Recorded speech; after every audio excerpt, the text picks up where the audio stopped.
I-update mo kami, te. Diyos ko, hindi pwedeng hindi. Talaga, hindi tayo papayag kaya nag-comment ako and meron na tayong part 5 and part 6. Yeah! Ito na yung part 5 ng episode 101 na Heart Fuck ng Gay na Masahista. Yeah! Yun, hindi ko ina-expect na madaming mag-aabang ng part 5 sa story ko. After ilang weeks na hindi kami nagkita, ay nagtugma din ang schedule namin. At we decided na mag-hangout sa kondo ko. Pagdating niya, nagulat ako sa itsura niya. Kasi ate, naka full face makeup at naka all pink. All pink? Ano masama? Bakit? Porket pa naka all pink at naka makeup, bakla na? Oo, bakla naman akong chat. So, nag-expect ako na, na-figure out na niya siguro na vading talaga siya. Fast forward, nanonood kami ng movie. At sa kalagitnaan ng movie, pinost ko ang pinapanood namin at sinabi ko nga sa kanya na delayed ako ng 2 weeks na mahigit. Nagulat siya, Mi. At tinanong niya ako kung nakapag-PT na ba ako. Sabi ko, nakabili na ako pero hindi ko pa sinusubukan kasi kinakabahan ako eh. Binuhat niya ako, Mi. Taray, bride siya, bride. At tinanong niya ako kung saan daw nakalagay ang mga binili kong PT. Susubukan daw kasi namin. Kasama siya? Charis. At sasamahan niya ako. Kinuha ko yung binili kong PT at pumasok sa CR para umihi at itry. Nung tapos ko ng patakan, pumasok siya sa CR at hinawakan ang kamay ko habang nag-aantay ng result. Fast forward after 3 minutes, tinignan ko yung result. And to my shock, 2 red lines talaga. 3 PT kasi ang binili ko, ang ginamit niya din. At lahat yun bakla, positive ang result. Hindi ko alam kung ano yung mararamdaman ko kasi sobrang na-overwhelm ako sa mga nangyayari. Nung tinignan ko kung ano yung reaksyon niya, nagulat ako bakla kasi jumijiyak siya doon. Doon ko din sinabi na wag na siyang umiyak. At okay lang naman sa akin kung hindi niya ako papanagutan kasi gusto ko rin naman yon. At naiintindihan ko siya. Nagulat ako nung hinila niya ako palapit sa kanya at nilip-tulilap niya ako, ma. Tapos hinubad niya ang damit at ko. Tsaka sumupsup sa akin na parang uhaw na uhaw siyang sanggol. Talaga naman. Bakit may pagdighay? May kasamang hangin. Bumaba yung kamay niya sa shorts ko at ako. Pagkatapos, pinaluhod niya ako at pina-orpop sa akin ang galit na galit niyang nota. Grabe bakla! Ganyan yung mga reaksyon. Wag ka mag-react na iiyak ka. Yes! Tatay na ako! Hindi ganon. Pa-orpopin mo ganon. Orpop ka dyan. Ganon. Halos mabilaukan ako sa sobrang laki talaga ng nota niya, ma. Kung niya ako sa bibig, gigil na gigil. Pati paghawak sa buhok ko, sobrang diin. Nung parang lalabasan na siya, hinugot niya ang nota niya sa bibig ko at hinubad ang ko. Tapos, pinatong niya ako sa may lababo at saka nilaps ng malala ang jipay ko. Talaga naman! Sobrang diin niyang at pinapatigas pa talaga niya yung dila niya bago niya ijosok habang nilalaps niya ang nipay ko. Din baklo, jungol lang ako ng jungol sa sobrang sarap. Binaba niya ako sa lababo pero pinasuwad niya ako at doon niya na iginosok ang nota niya. At hindi na naman maijosok kasi sobrang laki talaga. Ang ginawa niya, ang nota niya at saka iginosok ulit sa nipay ko. Pagjosok bakla, sobrang sakit. Akala mo na virginan ulit? 2 weeks lang hindi nagkita Diyos ko. Sama, napapakapit ako sa sink kasi sobrang lakas ng niya. Gigil na gigil talaga. Parang, ganun talaga, te. Na talaga ako doon. Jungol lang kami ng jungol parehas. Sa sobrang sarap, nung nilabasan siya, ginutok niya ulit sa loob at wala ulit siyang sinabi. Hinugasan niya ako at pinunasan bago kami pumunta sa sala. O, diba? May aftercare pa rin. Sana yung jowa mo din. Tahimik lang siya. Sobrang tahimik. So, binigyan ko siya ng space at nag-scroll lang ako sa blue app ko. Pero maya-maya, tinawag niya ako at sinabi na kandong daw ako sa kanya at itutuloy daw ang movie. Kailan pa nanood ng nakakandong? Parang walang ganyan sa sinihan Tangina nyo Kumandong naman ako sa kanya pero nagulat ako nang iginosok niya ang nota niya sa nipay ko. Sabi ko sa kanya, akala ko manonood tayo. Sabi niya, oo nga, nood na.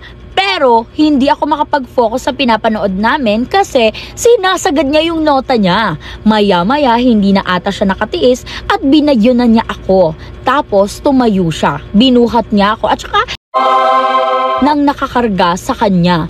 Jongol lang ako ng jongol kasi sobrang sarap talaga at sagad na sagad talaga sa nipay ko ang nota niya. Ganun ang posisyon namin hanggang sa labasan siya at ginutok niya ulit sa loob, pero this time sinabi niya na magbihis daw kami tapos mag-usap kami. So ayun, fast forward, nagbihis na kami tapos naupo sa sofa. Binuksan niya yung topic na parang buksan mo, papasukin ako. Yeah! Sabi niya nung 2 weeks daw kaming hindi nagkita, madami daw siyang realizations sa sarili niya. Finigure out daw talaga niya kung ano talaga siya.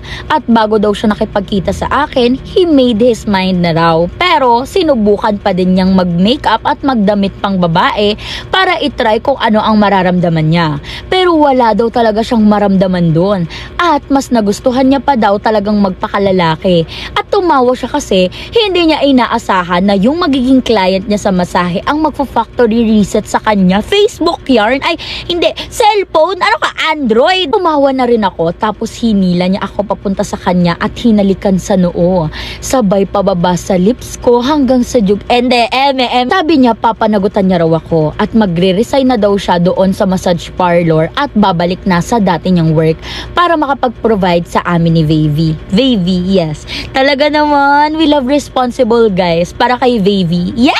Sinabi din niya na magpapacheck up daw kami agad bukas. Just to be sure daw, nag-agree naman ako. At fast forward, nasa clinic na kami, na-confirm nga na positive. Buntis ang na to. Huwag kayo ha, may heartbeat na ang baby, kaya confirm talaga. Habang ino-ultrasound ako ni Doc, tumitingin ako sa kanya. Nakatingin lang siya sa screen kung nasa nakikita si baby at umiiyak talaga siya. As in, grabe yung iyak niya, bakla, hagulgul siya. Diyos ko, para siyang nagbe-breakdown dun sa clinic. Kaya bumangon ako tapos nag-thank you kay Doc at hinila ko siya papunta sa CR ng ospital at doon kami nagliptol in the M&M. Hinila ko siya palabas. Nung nasa labas na kami, tinanong ko siya kung ano ang problema kasi grabe pa din yung iyak niya. Sabi niya hindi niya raw ine-expect yon na magkakaroon siya ng anak kasi nga lumaki daw talaga siyang bading at wala talaga yun sa isip niya. Higit sa lahat, ni minsan na hindi sumagi sa isip niya na magpa-factory reset kahit yung nauso daw sa trend, yung nauso daw na trend sa TikTok, yung mga nagfa-factory reset dahil sa girl or boy, tinatawanan niya lang daw yon. Never daw niya plinano na one day, isa din siya sa magfa-factory reset na para siyang Android. Yes, ano ka, Samsung o Cherry Mobile? Sorry. Going back, tumawa kami parehas until hinila na niya ako papunta sa Valor nila para ipakilala sa parents niya. Diyos ko, grabe yung kaba ko nun kasi wala naman sa plano namin ang meet the parents agad. Pagdating namin sa Valor nila, wala pang tao Dinala niya ako sa kusina para lumaps daw kasi Tom Goods na raw siya. Pagjosok namin sa pinto ng kusina nila, nilip-tulelap niya agad ako at sabay sumupsup sa akin na parang uhaw na uhaw. Sabay shinger sa nipay ko. Dinala niya ako sa lamesa at nilaps na naman ang nipay ko habang giniginger niya ako. Tapos paharap niyang iginosok yung nota niya sa nipay ko. Di kitang-kita kung paano niya iginosok ang galit na galit niyang nota sa nipay ko. Sabay talagang bayis kong bayis, bakla. Gigil na gigil siya. Pero sa kalagitnaan ng bunahan namin, bumukas yung pinto ng kusina nila. At pumasok si mama niya. Gulat na gulat at napamura. Biglang sinara ng malakas ang pinto na parang, doon ka! Ganon. At sa hiya ko din tinulak ko siya at bumaba sa lamesa nila. Dali-dali akong nagbihis. Nung nakabihis na kami, lumabas kami sa kusina nila at pumunta sa sala. Turns out, nandun na pala ang buong pamilya niya. Wow! Meet the family agad. Diyos ko, parang gusto ko na lang lamunin ako ng lupa nun sa sobrang hiya. Pinakilala niya ako sa family at sinabi nga din niya na jaunties nga ako. At siya ang ama. Bakla, gulat na gulat silang lahat. Unang nag-react yung papa niya at yes! Ganun daw talaga. Yes talaga sa sobrang saya. Kasi akala nila hindi na sila magkakaapo sa kanya. Kasi nga, bading nga siya, diba? Sobrang saya ng family niya at sobrang supportive din sa amin. Pinaakyat kami ng mama niya sa kwarto niya. Yes! Ayan na bakla. Itutuloy. Para makapagpahinga muna. At pagpasok ko sa kwarto niya, Diyos ko, pink na pink ang kwarto niya. At bawat side ng pader, may poster ng mga lalaki na model na may abs, magaganda ang katawan, at almost nakikita na ang nota sa brief bakla. Nakita ko rin ang kama niya at bedsheet. Girly na girly bakla. May collection pa siya ng mga Barbie na manika na nakadisplay mga collection niya ng paper dolls at mga collection niya ng mga pambabaeng pabango. As in, sobrang girly ng kwarto niya, Diyos ko. Tapos, nung tinignan ko ang cabinet niya, merong mga damit, lahat puro pambabae. Mas sexy pa siya manamit sa akin. At mas maiksi pa mga skirt at shorts niya kaysa sa mga sinusuot ko. Kompleto at mas mahal pa ang makeup na ginagamit niya kaysa sa akin. Ngayon, namumordema kami if itatapon, ibebenta o ipapamigay na lang namin ang mga damit niya and makeups niya since gusto niya nang palitan lahat ng panlalaki. Natawa na lang ako sa isip ko kasi who would have thought na yung bading na to, na babae pa sa babae manamit, kumilos at mag-ayos, ay kaya pa pala mag-factory reset, di ba ma? Yun lang. And thank you so much sa lahat ng nagbasa at nag-aabang ng comments ko, lalo na kay Me Over naman. Thank you din. Thank you very much din. So ayun, plot twist nakita ko ang luma niyang phone at napanood ko ang video ng bunahan nila ng ex niya na gaya dati. Over, ate! So ayun lang, sana nagkaroon na ng peace of mind ang lahat dahil pinanagutan po siya. Yes po. And kung nag-iisip kayo kung once lang ba to, fantasy niya lang ba to, bahala na kayo sa buhay nyo, okay? And kung gusto nyo din mag-share ng mga ganitong comments, check my bio, nandun ang link. Sumali lang kayo sa group, maglagay kayo ng age, bawal ang minor. So ayun lang, hanggang dyan lang ang kanyang comments. Bye!